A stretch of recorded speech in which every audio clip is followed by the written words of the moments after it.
నెమిసియో ఒసెగ్వెరా సెర్వెంటిస్ ఇదే మెక్సికో సైన్యం చేతుల్లో హతమైన డ్రగ్ రాకెట్ అధిపతి అసలు పేరు. ప్రపంచం అతన్ని ఎల్ మెంచో అని పిలుస్తుంది. 1966లో మెక్సికోలోని ఒక పేద రైతు కుటుంబంలో జన్మించాడు. 5వ తరగతిలోనే చదువు మానేసి అవకాడో తోటల్లో పనిచేశాడు. బతుకుదెరువు కోసం అమెరికాకు అక్రమంగా వలస వెళ్లి అక్కడ డ్రగ్స్ అమ్ముతూ పోలీసులకు దొరికిపోయాడు. జైలు శిక్ష తర్వాత మెక్సికోకు తిరిగి పంపించేశారు. కానీ అతను తన బుద్ధి మార్చుకోలేదు. మెక్సికోలో పోలీస్ ఆఫీసర్గా కూడా చేరాడు. కానీ అది కేవలం నేర సామ్రాజ్యానికి పునాది వేసుకోవటానికే. మెల్లగా మిలేనియో కార్టెల్తో చేరి తన ప్రతాపం చూపించాడు. ఎవరి ఎల్ మెంచో? అతన్ని హతమారిస్తే $15 మిలియన్ బహుమతిగా ఇస్తామని అమెరికా ఎందుకు ప్రకటించింది? వాజ్ స్టోరీ. 2009లో జాలిస్కో న్యూ జనరేషన్ కార్టెల్ అనే పేరుతో ఒక సంస్థను స్థాపించిన ఎల్ మెంచో తన క్రూరత్వంతో ప్రత్యర్థులను వణికించాడు.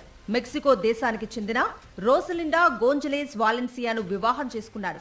ఆమె కేవలం భార్య మాత్రమే కాదు, అతని ఆర్థిక సామ్రాజ్యానికి మెదడు వంటిది. ఆమె కుటుంబం మెక్సికోలో అత్యంత సంపన్నమైన డ్రగ్ నెట్వర్క్ నడిపేది. వీరిద్దరి కలయికతోనే సిజేఎన్జి అనే భయంకరమైన కార్టెల్ పుట్టింది. కోట్లాది రూపాయలు ఉన్నా ఎల్ మెంచో గత 10 ఏళ్లుగా అడవుల్లో, పర్వత ప్రాంతాల్లోనే తలదాచుకున్నాడు. పట్టుబడతాడనే భయంతో అతను ఎప్పుడూ మొబైల్ ఫోన్ వాడలేదు. కేవలం నమ్మకస్తులైన కొరియర్ల ద్వారానే సమాచారం పంపేవాడు. అతని చుట్టూ ఎప్పుడూ వందలాది మంది అత్యాధునిక ఆయుధాలతో కూడిన ప్రైవేట్ సైన్యం ఉండేది. వారికి మిలిటరీ స్థాయి శిక్షణ ఇచ్చేవాడు. అతనికి ఒక వింత అలవాటు ఉండేది. ప్రతి సంవత్సరం తన పుట్టినరోజు జూలై 17న అజ్ఞాతంలో ఉంటూనే భారీ ఎత్తున వేడుకలు జరిపించేవాడు. ఆ సమయంలో చుట్టుపక్కల గ్రామస్తులకు ఉచితంగా ఆహారం, డబ్బులు పంచేవాడు.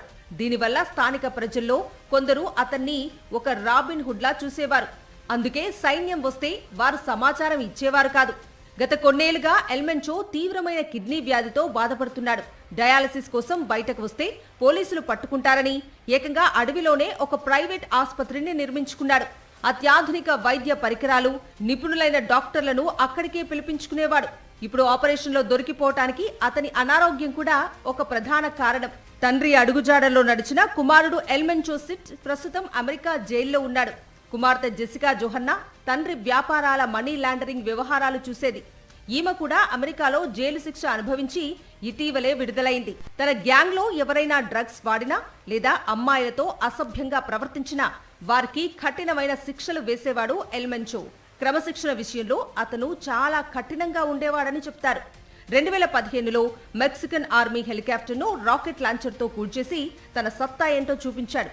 తన మాటకు ఎదురు తిరిగిన వారిని సజీవ దహనం చేయటం, నడి రోడ్డుపై ఉరితీయటం అతనికి వెన్నతో పెట్టిన విద్య. డ్రోన్ల వాడకం ద్వారా బాంబు దాడులు చేయటం, అధునాతన ఆయుధాలను వాడటంలో ఆరితేరాడు.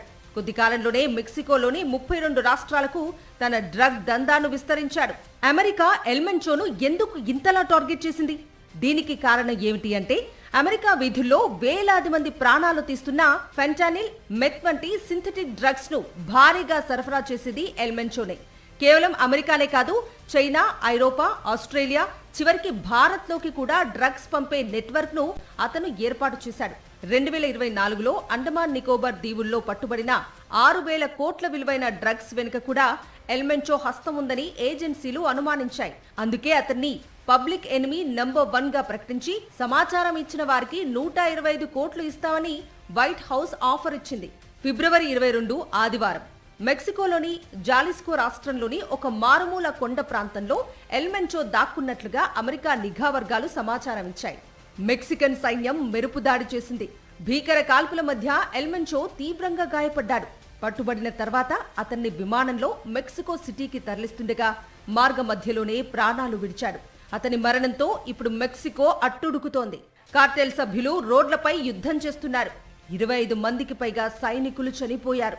ఒక పేద రైతు బిడ్డగా మొదలై ప్రపంచ డ్రగ్ మాఫియాను శాసించిన ఎల్ మెంచో కథ రక్తపాతంతో ముగిసింది.